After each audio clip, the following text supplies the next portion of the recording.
जिसका सहारा लेने के बाद हमें कोई अपने पथ से डिगा नहीं सकता, भ्रष्ट नहीं कर सकता। और यदि वेद का सहारा हमने छोड़ दिया तो कोई दुनिया की ताकत नहीं जो आपको पथ भ्रष्ट होने से बचा ले। दोनों ही बातें। यदि आपने वेद को समझ लिया तो आपको कोई डिगा नहीं सकता, पथ भ्रष्ट नहीं कर सकता। और यदि वेद को छोड़ करके दुनिया के सारे शास्त्र आप चाहे पकड़ के बैठे रहो, वो पत्थर की नौका है जो एक दिन आपको डुबो देगी। अति संक्षेप में अगर मैं इस बात को कहूं तो ईश्वरीय सत्ता को अगर हम वेद के माध्यम से समझना चाहें तो एक मंत्र का हम सहारा ले सकते हैं। यजुर्वेद के 40वें अध्याय का पहला मंत्र, ओम ईशावास्यमिदं सर्वं यत्किंच जगत्यां जगत् तेन त्यक्तेन भुञ्जीतः मा विद्या कस्य सिद्धं। ईश्वर सर्वव्यापक है, इस मंत्र में स्पष्ट कहा जा रहा है। और इस दुनिया की सभी चीजों को त्याग पूर्वक उपभोग करना चाहिए। ये छोटा सा मंत्र कहते हैं विचारों का। हम बहुत बड़ी जादुई कल्पना न करें। वेद कोई बहुत जादुई बातें नहीं बताने वाला। वेद आपको एक विचार देता है, विचार मंत्र कहते हैं विचारों को। अगर हमें विचार अच्छे मिल जाते हैं तो मार्ग हमारा प्रशस्त होता है, और विचार अगर हमारे दूषित हो जाते हैं तो हम भ्रष्ट हो जाते हैं। आप ईश्वरीय सत्ता को यदि स्वीकार करना सीख जाएं, देखिए कहीं कहाई सुनी सुनाई बात बहुत होती है, ईश्वर है, भगवान है, हम कहते हैं, सभी बच्चे कहते हैं भगवान राम की जय कहते हैं। आप सभी बच्चों भगवान राम की जय कहते हो? बोलिए मर्यादा पुरुषोत्तम भगवान श्री राम की जय। हमने राम की जय कही, ऐसे ही भगवान श्री कृष्ण की जय कहते हैं। तो क्या ये वेदों भगवान हैं? वेद ने क्या कहा?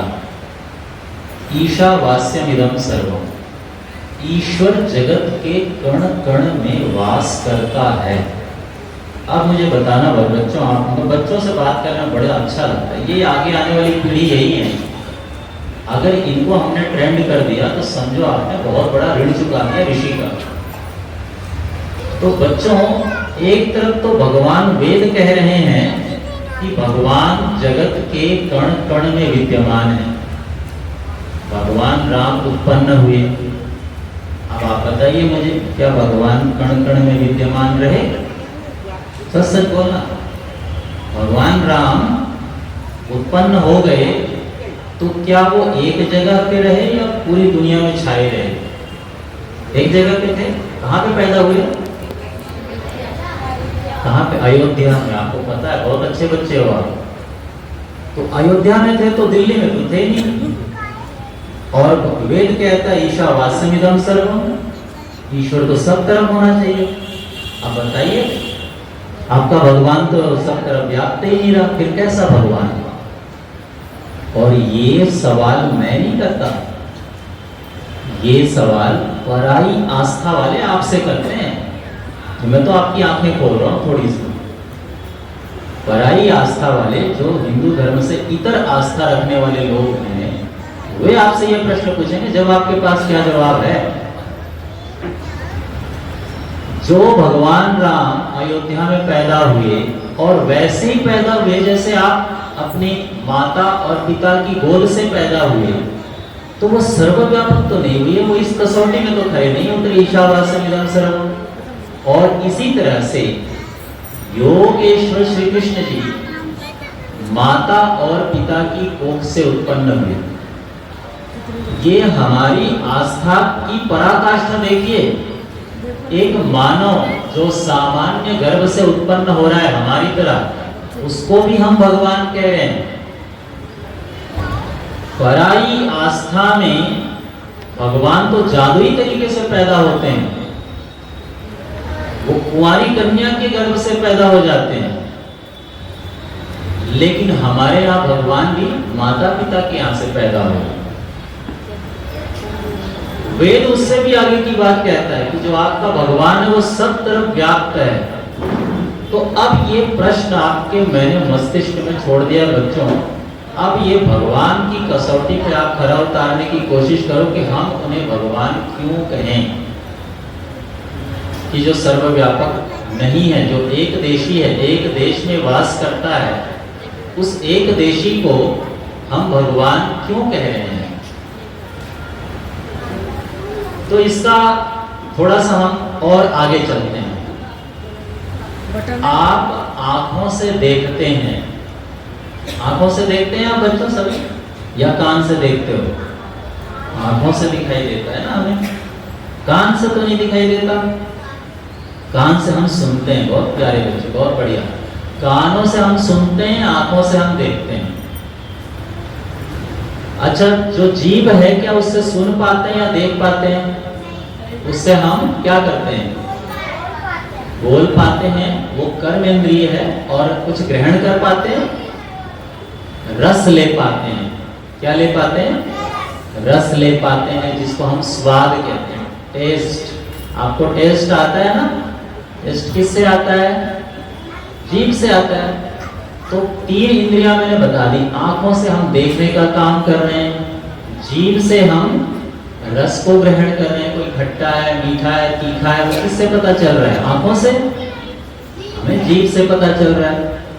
उसके बाद ऐसे ही गंध है, नाक से आती है गंध ना, और किसी इंद्रिय से तो नहीं ले सकते हम गंध को, नाक से ही ले पाते हैं। और ऐसे ही जो स्पर्श है, छूने का जो एहसास है, ये हम किससे लेते हैं? त्वचा से। बोलो त्वचा। आप स्किन बोलोगे इसलिए मैं पहले सिखा रहा हूँ। त्वचा। हमारी भाषा ना वर्ण संकर सी हो गई है, ना तो हम हिंदी बोल पाते, ना हम अंग्रेजी बोल पाते। तो क्यों ना हम अपनी मातृभाषा को थोड़ा प्रयोग में लाएं, जिससे आपको पता चले कि हिंदी नाम भी होते हैं। तो ये 5 इंद्रियां हैं हमारी, जिन्हें पंच इंद्रिय कहते हैं। इन 5 इंद्रियों के अपने अपने विषय हैं, उन विषयों को हम ग्रहण करते हैं। अब इससे आगे चलते हैं। हमारे पास आंखें भी हैं और देखने के लिए रूप भी है, लेकिन इन दोनों के होते हुए भी क्या आप बिना प्रकाश के देख सकते हैं? नहीं देख सकते बिना प्रकाश के। बिना पानी के कोई भी रस ग्रहण नहीं किया जाता। अगर आपको खट्टा, मीठा, तीखा जो भी ग्रहण कर रहे हो ना, वो पानी के साथ ग्रहण कर रहे हो। तो उसका वास्तविक गुणी, जिसकी वजह से आप टेस्ट को ले पा रहे हो, वो जल है। अगर जल नहीं होगा तो रस ग्रहण नहीं कर सकते। ऐसे ही जो गंध लेते हो ना, गंध भी मूल रूप से पृथ्वी के कारण है। अगर पृथ्वी ना हो तो आपको गंध भी नहीं आ सकती। जहां पृथ्वी का तत्व होगा वहीं पे आपको गंध मिलेगी। जो आप शब्द सुन रहे हैं, मैं बोल रहा हूं, आप सुन रहे हैं, लेकिन हमारे बीच में खाली स्थान ना हो, अवकाश ना हो, तो क्या आप मेरी बात सुन पाओगे? दूसरे शब्दों में यूं मान लो, आप पानी के अंदर डुबकी लगाए बैठे हो और मैं आपको बाहर से आवाज दूं, क्या आपको सुनाई देगी?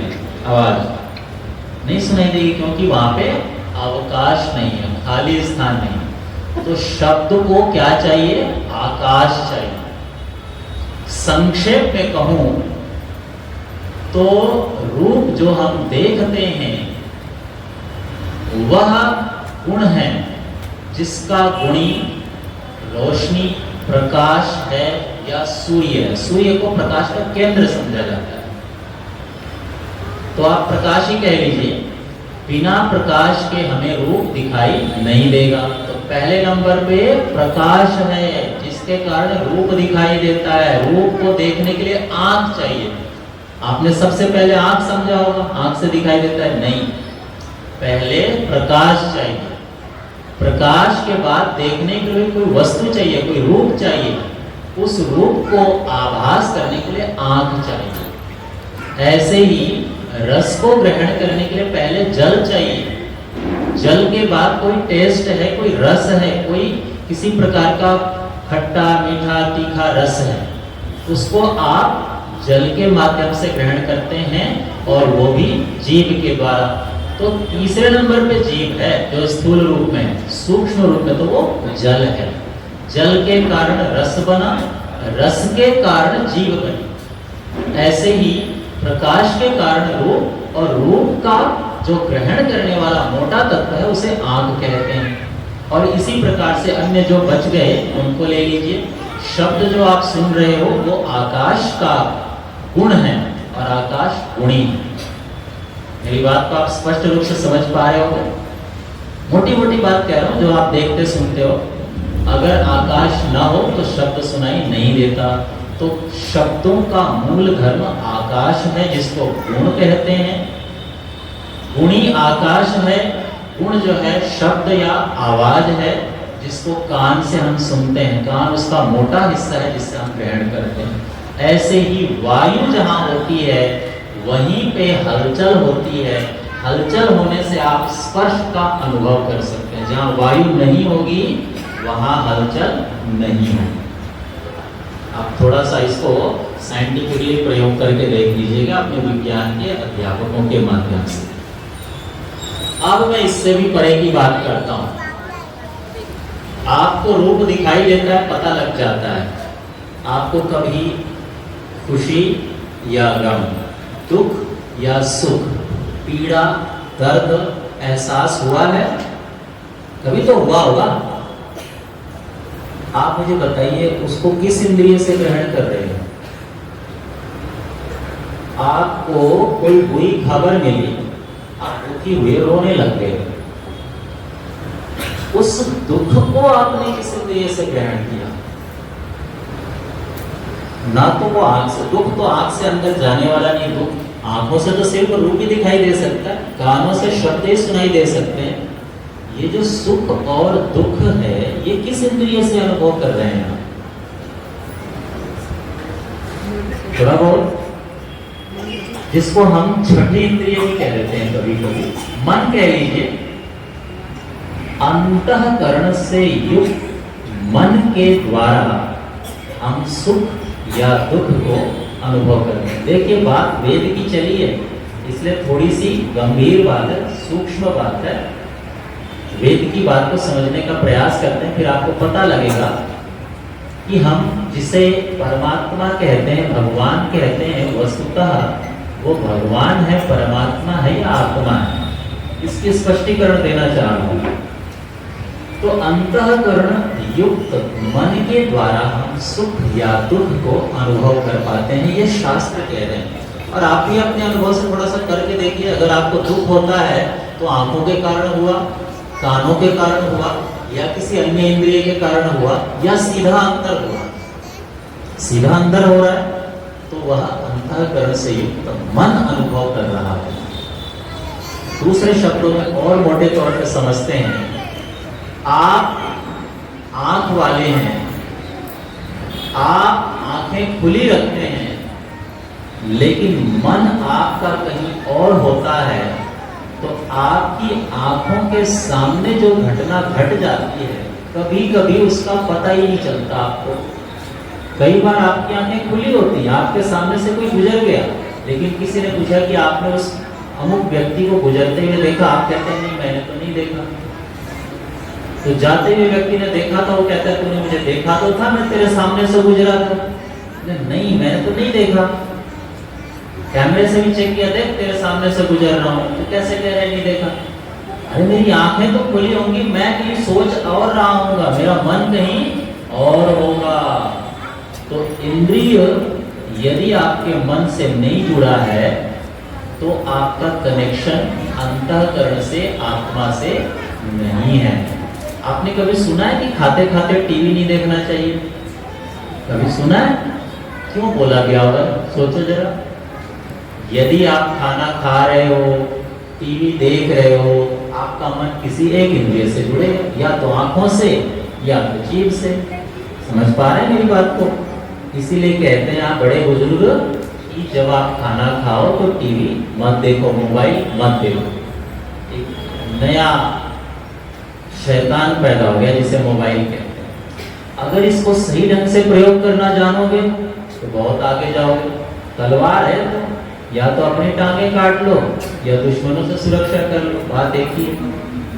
तो ये औजार है सारे। जब आपका मन उस इंद्रिय से जुड़ा होगा तो आपको उस चीज का अनुभव होगा। जिस इंद्रिय से आपका मन नहीं जुड़ा है उस चीज का अनुभव नहीं होगा। तो आप ये मान लीजिए कि आप जिस मन से अपने इंद्रिय को जोड़ते हैं वो इंद्रिय आपका क्रियाशील होती है, वह इंद्रिय क्रियाशील नहीं होगी जिससे मन का जुड़ाव नहीं है। ये आपको समझ में आ गया बेटा? अब एक बात बताइए, एक लाश पड़ी है, उसकी आंखें भी हैं, उसके कान भी हैं, उसको सुनाई देता है क्या? उसको दिखाई देता है? क्यों नहीं दिखाई देता? आंख भी है, कान भी है, सब कुछ वैसा ही है जैसे हमारे पास है, दिखाई क्यों नहीं देता? क्योंकि अंतःकरण से युक्त मन का कनेक्शन उस शरीर की इंद्रियों से नहीं है, इसलिए दिखाई नहीं देता। तो आप पहले तो ये मान लो कि एक शरीर जीवित और मृत जो दिखाई दे रहा है उसमें एक अंतर है कि उसके अंदर अनुभव करने वाला अंतःकरण युक्त मन है और एक में नहीं। इतना आप जान लीजिए।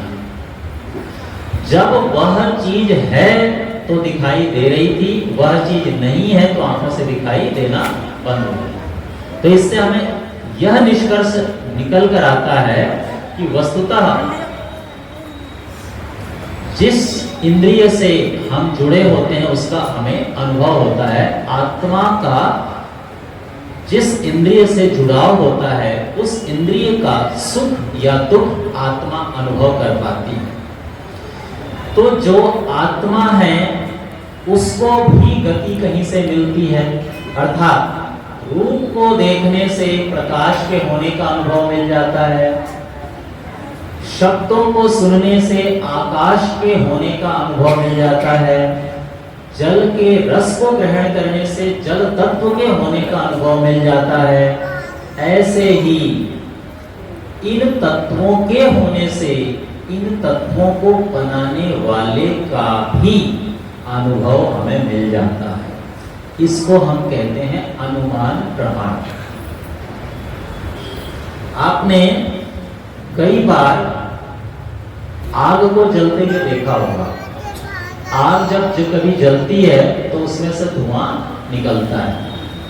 जब कभी धुआं आपने वन में देखा, जंगल में देखा, इससे क्या सिद्ध हुआ कि आग वहां पे निश्चित रूप से जल रही है, तभी धुआं दिखाई दे रहा है।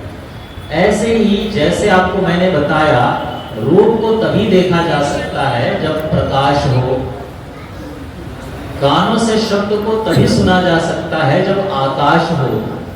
ऐसे ही इन समस्त चीजों को जो नियम से चलायमान दिखाई दे रहा है, इन चीजों को देखने से हमें ये भी अनुभव हो जाना चाहिए कि कोई चीज है जो इन सबको चला रहा है। ऐसे व्यवस्थित रूप से एक दिन एक रात, रात के पीछे दिन, क्रमबद्ध से सूर्य का उदय होना, अपनी धुरी पर धरती का घूमना और 365 दिन में सूर्य का एक चक्कर लगाना, ये सब क्या अपने आप हो जा रहा है? कोई तो कर रहा होगा। जब अनुमान से, जैसे आपने धुएं को देख करके अग्नि का अनुमान लगाया, ऐसे ही इस नियम से चलने वाले पृथ्वी को या जगत के समस्त चीजों को नियमबद्ध से चलते हुए देख करके हम ईश्वरीय सत्ता को समझ पाते हैं। ईश्वर सब जगह व्याप्त है, इसलिए ये सब नियम से चल रहे हैं। अपनी शक्ति से वो चला रहा है। जैसे आपके शरीर में बैठा आत्मा जिस इंद्रिय से जुड़ता है वह इंद्रिय कार्य करने लगती है, ऐसे ही समस्त ब्रह्मांड में स्थित जो ऊर्जा है, उस ऊर्जा से शक्ति संपन्न होकर के जो इसमें चेतन शक्ति प्राप्त हो रही है, वह भी उस विशाल ऊर्जा से ऊर्जस्विता को प्राप्त करता है, जिसके लिए कहा गया उपनिषद में येन रूपम रसम गंधम, जिसके द्वारा रूप रस गंध शब्द और स्पर्श का अनुभव किया जाता है, एतत् वही तत्, यह वही चीज है जिसके बिना इसका अनुभव नहीं होता, उसी को हम आत्मा कहते हैं। तो आत्मा जो है शरीर के माध्यम से बाहर की चीजों से कनेक्ट होता है। ठीक ऐसे ही जैसे भगवान राम अपनी इंद्रियों से देखते थे, और ईश्वर जो है निराकार है, भगवान का तो आकार है। हमने अयोध्या में उनकी मूर्ति भी देखी है, आपने भी देखी होगी। तो ईश्वर की कसौटी वेद कहता है वह निराकार होना चाहिए, वह सर्वव्यापक होना चाहिए, उसका कोई आकार नहीं है। इस कसौटी पर जो खरा उतरे उसे हम ईश्वर, परमात्मा, भगवान कहते हैं। लेकिन राम को भगवान क्यों कहते हैं? क्योंकि उसमें अच्छे गुण हैं, जिसमें अच्छे गुण होते हैं उसे भगवान कहते हैं। क्या क्या अच्छे गुण होते हैं?